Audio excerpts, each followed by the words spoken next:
আসসালামু আলাইকুম। আবার এসেছি নতুন একটা রেসিপি নিয়ে। আজকে পোলাও পাক করব। এখন চুলায় ফ্রাই প্যান বসিয়ে দিলাম। ফ্রাই প্যান গরম হয়ে গেছে, এখন তেল দিয়ে দিব।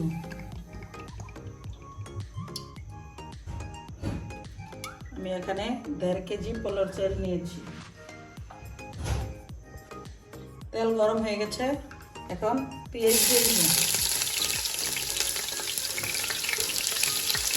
তেজপাতা 3টা,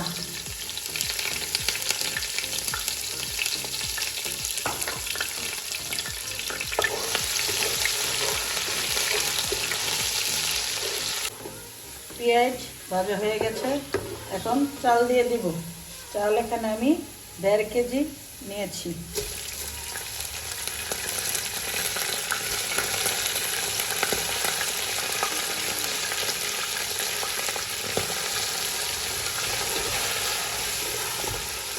চাউল দিয়ে ভালোভাবে আগে ভেজে নেব।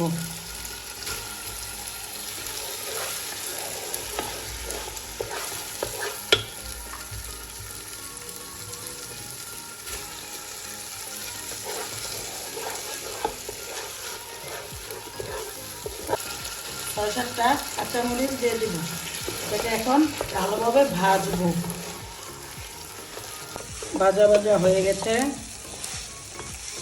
এখন দিয়ে দেব আদা রসুন বাটা। আদা রসুন বাটা 1.5 চামচ।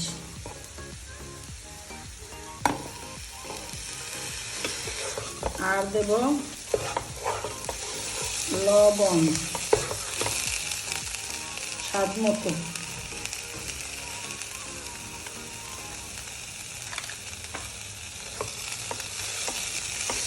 আর গরম মশলার ফাঁকিটা দিব। আমার ছেলে মেয়ে আবার রাস্তাটা খেতে পারে না, তো তাই ফাঁকি।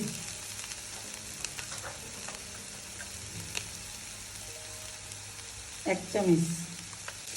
এখন ভালোভাবে আবার ভেজে ভালোভাবে নাড়িয়ে ভেজে নিব। ভালোভাবে ভেজে নিলাম। এখন দিয়ে দেবো গরম পানি। আপনারা পানি মেপেও দিতে পারেন, আন্দাজ করে দিতে পারেন। 1 কেজির মধ্যে 1.5 কেজি পানি লাগবে। আমি তো আন্দাজটা পারিতে আন্দাজই দিব।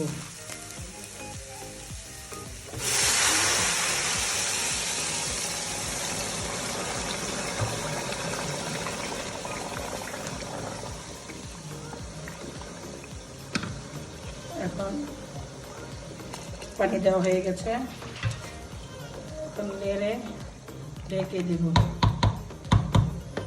আর আনুমানিক পানি দিলে পানি থেকে 1-2 কোর বেশি পানি দিতে হবে।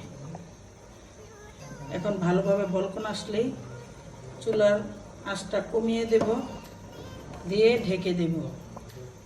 চুলা কমিয়ে ঢেকে দিলাম। কিছুক্ষণ পরে নেড়ে দিলাম, উলট পালট করে দিলাম। তারপর আবার ঢেকে দেব।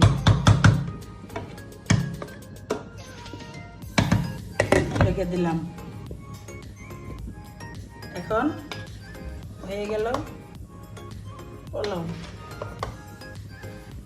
এখন নেড়ে এটার মধ্যে দিয়ে দেব বেরেস্তা। দিয়ে দেব বেরেস্তা। হয়ে গেল আমার সহজ রেসিপি পোলাও রান্না। আপনারা আমার পাশে থাকবেন, সাথে থাকবেন, একটা সাবস্ক্রাইব করবেন, শেয়ার দিবেন, লাইক দিবেন প্লিজ। আজকে এই পর্যন্তই। আসসালামু আলাইকুম।